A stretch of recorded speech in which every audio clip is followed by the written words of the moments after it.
इंसानियत के कातिल की तरफ से रफा में जो हवाई हमले किए गए, उन हवाई हमलों में तकरीबन 45 लोगों के मरने की खबर आ रही है। तकरीबन 45 लोग। जिस कैंप में आग लगी उन हमलों से जो इजराइल के जरिए किए गए थे, उसमें मासूम छोटे छोटे बच्चे भी जल गए और उसमें जो लोग मौजूद थे वो सब जलकर भुन गए। आप जानते हैं कि इजराइल जैसा एक कातिल देश, मैं ये लफ्ज क्यों इस्तेमाल कर रहा हूं आप ये अच्छे से समझ रहे होंगे, और इस वक्त ये मैं नहीं कह रहा हूं, पूरी दुनिया कह रही है। इजराइल को पूरी दुनिया कातिल के नाम से पुकार रही है।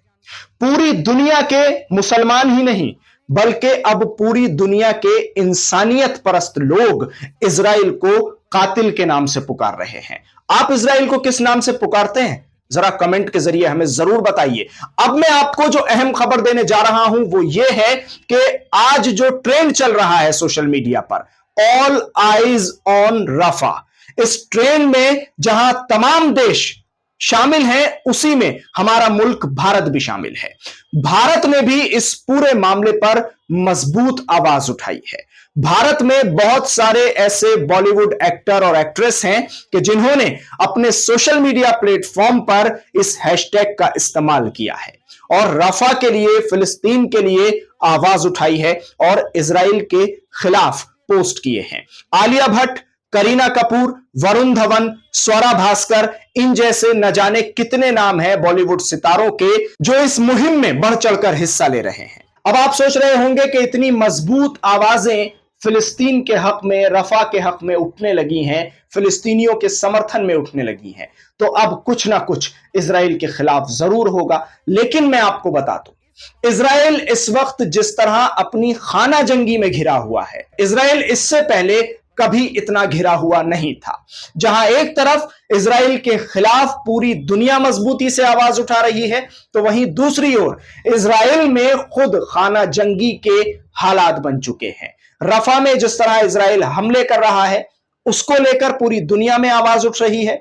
तमाम यूनिवर्सिटीज इस वक्त फिलिस्तीन के समर्थन में अपनी अपने कैंपसेस में प्रोटेस्ट होते नजर आ रहे हैं, स्टूडेंट प्रोटेस्ट कर रहे हैं। उसके अलावा सोशल मीडिया इस वक्त एक बहुत बड़ा ऐसा प्रदर्शन स्थल बना हुआ है कि जहां हर कोई फिलिस्तीन के समर्थन में बात कर रहा है और हर कोई इजराइल के खिलाफ आवाज उठा रहा है। तो अब देखना यह होगा कि क्या आईसीजे की पाबंदी लगाने के बावजूद इजराइल ने जो इंटरनेशनल क्रिमिनल कोर्ट का यानी अंतरराष्ट्रीय क्रिमिनल कानून का जो उल्लंघन किया है, उनके फैसले का उल्लंघन किया, और सिर्फ उल्लंघन नहीं किया है, खबर यह भी आ रही है कि मोसाद के जरिए आईसीजे के जो जजेस हैं उनको भी धमकी दी जा रही है इजराइल के जरिए कि आप हम पर पाबंदी कैसे लगा सकते हैं।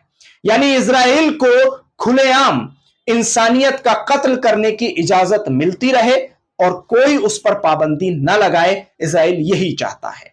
जिस हमास को टारगेट करने के बहाने से इजराइल आम सिविलियंस को रफा में मार रहा है, आज ये पूरी दुनिया से छुपा हुआ नहीं है। दरअसल आईसीजे की पाबंदी लगाने के बावजूद इजराइल मान नहीं रहा है।